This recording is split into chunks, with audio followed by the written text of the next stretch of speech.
दोस्तों प्रणाम। एक बार फिर से कवि संतोष चैनल पर आप सभी देशवासियों का हार्दिक स्वागत, वंदन।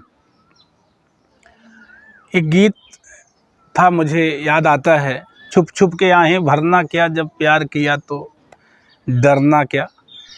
ऐसा कुछ गीत था और आज के ज़माने में युवाओं के लिए वो गीत लिखा गया था। किसी राइटर ने लिखा होगा कि जब प्यार किया तो डरना क्या। लेकिन मैं बताना चाहता हूँ, आज की कहानी के माध्यम से युवाओं को एक मैसेज मैं देना चाहता हूँ कि जब प्यार किया तो डरना क्या। यानी डर है, प्यार में कितना डर है, कितनी सहम है, कितनी पीड़ा है। यहाँ तक कि मोहब्बत के नाम पर आज आपके जान लिए जा सकते हैं, प्यार के नाम पर आपके जान ले लिए जा सकते हैं। आज की जो कहानी है ठीक इसी तरह से है कि दो अनजाने लोग, दूर दूर के रहने वाले लोग सोशल मीडिया के माध्यम से एक दूसरे से मिल जाते हैं और मिलने के बाद मोहब्बत होती है, प्यार होता है और प्यार में फिर महिला को यानी लड़की को अपनी जान देनी पड़ जाती है।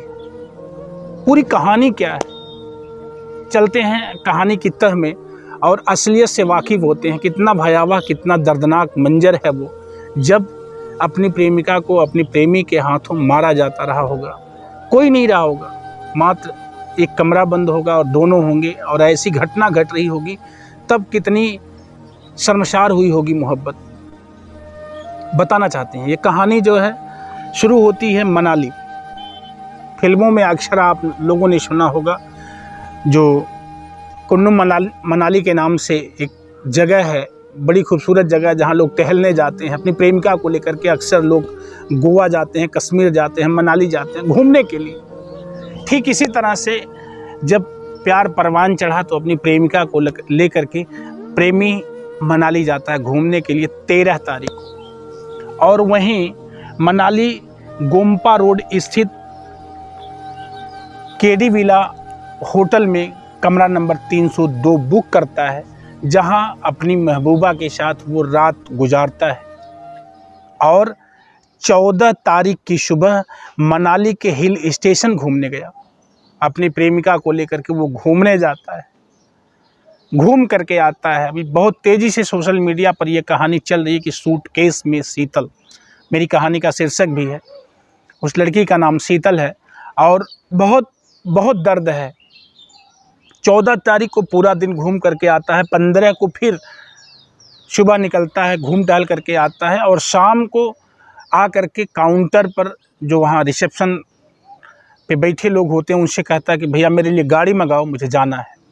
अब आप समझ सकते हैं कि लोगों ने वहाँ सवाल किया। रिसेप्शन पे जो बैठा हुआ व्यक्ति था उसने कहा कि आपके साथ जो लड़की थी वो कहाँ है। उसने कहा कि वो लेह घूमने चली गई। अब होता क्या है, अब यहीं से कहानी पूरी तरह से किस तरफ जा रही है देखिएगा कि प्यार कहाँ लेके जा रहा है। एक गाड़ी बुलाई गई, गाड़ी आती है और वो रुकने वाला लड़का जिसका नाम विनोद ठाकुर था, वो रहने वाला था पल्लवल हरियाणा का। वो विनोद ठाकुर एक अटैची, एक सूट के उसको ज़बरदस्ती खींचते हुए ले आता है। गाड़ी रुकी है सामने, ओला वाली गाड़ी रुकी हुई है और वो सूटकेस को उठा करके पीछे डिग्गी में डालना चाहता है, लेकिन सूटकेस काफ़ी बड़ा था, पीछे डिग्गी में नहीं आया। तो ड्राइवर ने कहा कि भैया इसे उठा करके ऊपर रख दो। और जो रिसेप्शन पे बैठा हुआ आदमी था वो सिर्फ इसी दृश्य को देख रहा है। थोड़ी देर के बाद इसने ड्राइवर से हेल्प ली कि नहीं अंदर ही डाल दो, बीच वाले सीट पे डाल दो। वो उठ करके आता है और उसने कहा कि ये इतना वजन सूटकेस है, क्या है इसमें, ये सवाल करता है। और इसी सवाल से सहमा हुआ विनोद सूटकेस को वहीं छोड़ करके भाग जाता है। यानी 15 तारीख की शाम की ये घटना है, जब सूटकेस को छोड़ करके वो वहाँ से लापता हो जाता है। फिर क्या था, यानी होटल मैनेजर ने फ़ोन किया, जो रिसेप्शन पे बैठा हुआ आदमी था वो मैनेजर को बताया और मैनेजर आए। मैनेजर और वो सारे लोग मिल करके वहाँ के थाने पर फ़ोन करते हैं। वहाँ की पुलिस आती है और पुलिस को उस भागे हुए व्यक्ति का हुलिया बताते हैं कि सर सफ़ेद कलर की वो शर्ट पहना हुआ है, धारीदार शर्ट है और सामने वाइट शर्ट है, लाइनिंग वाला शर्ट है और सामने उसकी शर्ट पर सब्जी गिर गई थी, हल्का हल्दी का निशान लगा हुआ है। वो व्यक्ति ये भरा हुआ सूटकेस इस गाड़ी में रख करके भागा है, अभी भागा है, थोड़ी देर पहले भागा है। फिर क्या था, पुलिस वालों ने सूटकेस को खोला और वही शीतल कौशल थी। उस सूटकेस में जो लड़की उसकी महबूबा थी, जिससे वो प्यार करता था, उसको उसने मारा और मार करके सूटकेस में पैक किया। उसकी प्लानिंग रही होगी कि इसे ले जाएंगे कहीं फेंक देंगे। आप समझ सकते हैं। अब मनाली के जो डीएसपी थे केडी शुक्ला साहब को जानकारी होती है, बहुत तेज़ी से पुलिस बल लगाया जाता है, चप्पे चप्पे पर नज़र रखी जाती है। मनाली, कुल्लू, सैंडन चेक पोस्ट जहाँ जहाँ भी थे, सारे जगहों पर पुलिस तैनात हो जाती है। अंतोगत्वा चेकिंग के दौरान ही कुन्नू के मिझौरा से उसे गिरफ्तार कर लिया जाता है और लड़की के घर वालों को फ़ोन कर दिया जाता है। अब वो लड़की कौन है, कैसे मिली इसे, इस कहानी पर थोड़ी सी जिक्र करते हैं। मध्य प्रदेश की जो राजधानी भोपाल है, भोपाल की ही रहने वाली है सहपुरा की शीतल कौशल। उम्र 23 साल है, पोस्ट ग्रेजुएट लड़की है, काफ़ी पढ़ी लिखी है और सोशल मीडिया के माध्यम से ही मोहब्बत होती है उसे विनोद ठाकुर से। 3 साल पहले दोनों एक दूसरे से मिले भी थे, बातचीत करते थे। ये जो इसके पिता थे कैलाश कौशल, उनके 2 बेटा, 1 बेटी ये, और बड़ा वाला बेटा जो रोहित कौशल था, ये इस बात को जानता था कि शीतल किसी लड़के से बात करती है जो पलवल हरियाणा का रहने वाला है, विनोद ठाकुर उसका नाम है। ये बात बड़ा वाला भाई जानता था, लेकिन सिर्फ बातचीत होती है इतने तक ही जानता था। 5 मई को सुबह 11:30 बजे अचानक शीतल घर से गायब हो जाती है। जब गायब हो जाती है तो 2-3 दिन ढूंढने के बाद जब नहीं मिलती है तो 8 मई को शाहपुर थाना में गुमशुदगी की रिपोर्ट दर्ज कराई जाती है। लेकिन वहाँ के जो थाना प्रभारी होते हैं रघुनाथ प्रताप सिंह, उन्होंने दर्ज नहीं किया। भाई ने कहा कि मैंने दर्ज करवाया, मैंने एफआईआर लिख करके दिया, लेकिन वहाँ के जो प्रभारी थे उन्होंने इसे चार्जशीट पर नहीं चढ़ाया। जब ये मामला रजिस्टर्ड दाखिल नहीं हुआ तो पुलिस ने लापरवाही बरती और इसी का परिणाम था कि शीतल को, वो कारण क्या है, क्यों मारा उसने शीतल को, ये तो कंफर्म नहीं हो पा रहा है। अभी पुलिस की गिरफ्त में है विनोद ठाकुर, लेकिन शीतल के घर वालों को फ़ोन किया गया मनाली से। इसके दोनों भाई और इसके पिताजी जाते हैं वहाँ। लगभग ये लोग 17 तारीख को पहुँचते हैं। 15 की शाम की घटना है। वहाँ पंचनामा होता है, लास्ट का पोस्टमार्टम किया जाता है। इसके बाद इनको सुपुर्द कर दी जाती है शीतल। ये लोग लेकर के आते हैं, उसे पकड़ा गया है, पुलिस की कस्टडी में है। अभी कारण बस विवाद बताया जा रहा है, झगड़ा हो गया था दोनों में, ये कहा जा रहा है। भाई का आरोप है कि वो शीतल से बराबर पैसे लेता था, हर बार पैसे मांगता था।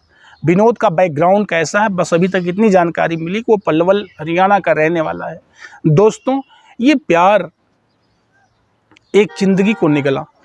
ऐसी हजारों कहानियाँ यूट्यूब के माध्यम से आप तक जाती हैं, युवाओं तक जाती हैं, लेकिन फिर भी मैं तो ये कहना चाहता हूँ कि जागो और सोचो कि इसमें क्या है। और अगर ज़रा सा भी आपके अंदर लापरवाही है, आप नहीं समझ पाते हो अपनी भावनाओं से, अगर आप खुद खेल रहे हो, आप कहीं झुक जा रहे हो इस तरह से, तो निश्चित तौर पर समझिए अपने जीवन के साथ आप खिलवाड़ कर रहे हो। अब इसमें जांच में सवाल का विषय है कि उसके पास सूटकेस कहाँ से आया। फिर उसने होटल में एंट्री करी तो शीतल के ही कार्ड पर, उसने आधार पर ही एंट्री करी थी, उसने अपना कोई पता नहीं दिया था। होटल वालों ने ऐसा क्यों किया, उसका क्यों बायोडाटा नोट नहीं किया, सिर्फ शीतल को ही एंट्री कर लिया। बतौर पति पत्नी के रूप में दोनों एंट्री किए थे। काफ़ी जांच के बाद बहुत कुछ सामने निकल करके आने वाला, लेकिन ये कहानी सिर्फ और सिर्फ इसलिए बताई जा रही है कि आने वाले कल में सुनने वाले लोग थोड़ा सा गौर करिए और सोचिए कि इस तरह के लोग भी हैं जहां प्यार और मोहब्बत के नाम पर ऐसी दगाबाजी, ऐसी घटनाएं साथ घट सकती हैं। दूर के लोगों को आप जानते पहचानते नहीं, इनसे दिल लगा लेने का क्या मतलब निकलता है। बस कहानी बोलने का मेरा ये मतलब नहीं था किसी की भावनाएं आहत हो जाएं, किसी को दुख पहुँचे। मैं उस दिवंगत आत्मा के लिए अपने ईश्वर से प्रार्थना करता हूँ कि जहाँ भी वो आत्मा हो, भगवान उसे शांति दें और परिवार को दुख सहन करने की शक्ति दें। इस दंड के लिए मैं प्रशासन से गुहार और निवेदन करूंगा कि प्रशासन उसे कड़ी से कड़ी सज़ा दे। तमाम साथियों ने पिछले वीडियोज़ में कमेंट किया है, मैं सभी दोस्तों का बहुत बहुत धन्यवाद देता हूं। आदरणीय बिराहा व्यास गुरुजी ने मुझे बहुत बल और सिंबल दिया है। 2-3 वीडियोज़ लगातार देख करके उन्होंने मेरा बहुत ढाढ़स बंधाया है, बहुत आशीर्वाद दिया है भदोही से। और तमाम मेरे रामाज्ञा भैया, मधुर भाई, ऐसे तमाम दोस्तों ने मुझे बहुत बल दिया है। तमाम नए साथियों ने, लगभग 50 से ज़्यादा कमेंट आया है पिछले वीडियोज़ में रमपत की जीवन गाथा पर, जो 50 से ज़्यादा कमेंट्स आए हैं। तो मैं सभी दोस्तों का बहुत दिल से आभार व्यक्त करता हूं और आप लोगों से गुजारिश करता हूं कि कमेंट में अपना नाम और अपना जनपद या स्टेट ज़रूर लिखा करें, ताकि हम उसे नोट करें। हमें दिक्कत ये होती है, आपका नाम तो आता है लेकिन ज़िला नहीं आ पाता है, इसलिए हम थोड़ा सा नहीं लिख पाते हैं, नहीं बोल पाते हैं। लेकिन मुझे पता है कि आपसे जब आप कमेंट करेंगे तो अपना नाम, जिन्हें हम नहीं जान पाते हैं, नए साथी अगर मुझसे जुड़ रहे हैं तो कमेंट में अपना नाम, अपना जनपद ज़रूर लिखें। ये कहानी कैसी लगी, मैं पुनः निवेदन के साथ कहना चाहूँगा कि अगर इस तरह का कोई रोग आपके अंदर है तो बच जाओ, संभल जाओ। अच्छा सा जीवन 25-26 साल की उम्र जो होती है, यहाँ तक यानी 12, 14, 15 से आप वयस्कता की श्रेणी में जाते हैं, 26-28 तक जब तक आप मैच्योरिटी में आते हैं, तब तक ही ये जीवन ऐसा होता है कि आप बन जाएं कुछ, बिगड़ जाएं कुछ अपने व्यक्तिगत जीवन के लिए, अपने कैरियर के लिए कुछ अच्छा और बेहतर करें, जिससे समाज और परिवार का नाम रोशन हो। ये मैसेज बस मैं इस कहानी के माध्यम से इतना युवाओं को देना चाहता हूँ। बाकी अगर आप लोग मेरी इस कहानी को सुन रहे हैं तो कैसा लगा, अगर आप मेरे चैनल पर नए हैं तो सब्सक्राइब ज़रूर करिएगा। आप सब ऐसा करते हैं, अगर सब्सक्राइब करते हैं, मुझे कमेंट करते हैं तो मेरा बल बढ़ता है, मुझे बहुत आत्मबल मिलता है। पुनः आप सभी दोस्तों का बहुत बहुत धन्यवाद।